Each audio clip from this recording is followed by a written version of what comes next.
Hey y'all, Meredith here with Peak Performance, and today we are talking about some basic deadlift technique. So deadlift, all the things we want to think about are very similar to the squat. We still want to think about having that nice tight core, think about keeping our shoulders engaged, hips engaged, and we want to think about having a slight rotation at our knees. That way our hips are nice and locked in place.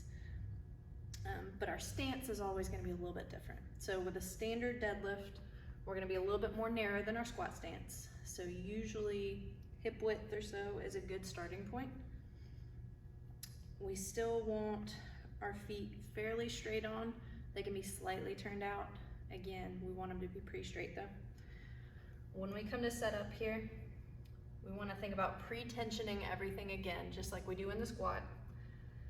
But the big thing with deadlift is we want to think about trying to keep that bar as close to our body as possible throughout the lift and keep a nice straight bar path.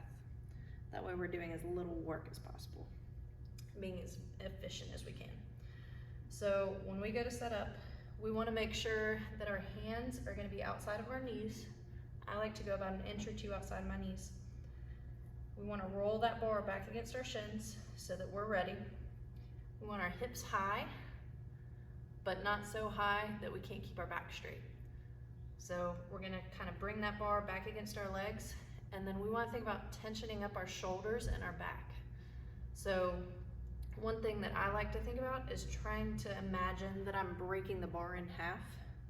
When I do that, I can feel my lats engage and everything lock in place. And we definitely want those lats turned on.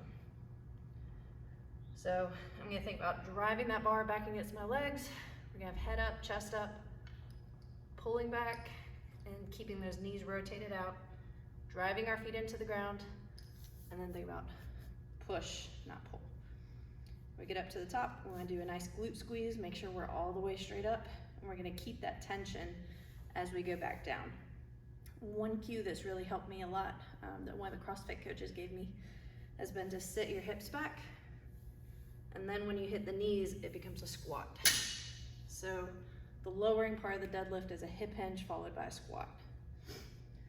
So that'll also allow us to keep a straighter bar path and to keep everything kind of continuously tensioned. Same thing with the deadlift as with the squat. It's gonna look a little bit different for everyone, depending on their proportions, how they're made, their mobility, their hip kind of pelvic control too. So some people will have a little bit more of an arch naturally, other people will be a little bit straighter, and some people will look kind of rounded. And it's fine as long as everything stays stationary as far as their hips and core.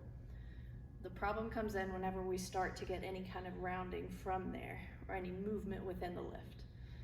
So our hips can move, but we don't want to lose that control of them.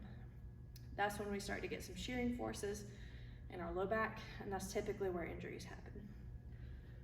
So again, think about rolling that bar back against our legs, think about trying to break the bar in half, and thinking head up, chest up, squeeze the ground with your toes, and then drive through the ground to lift, squeeze at the top, hip hinge to the knees, and then squat.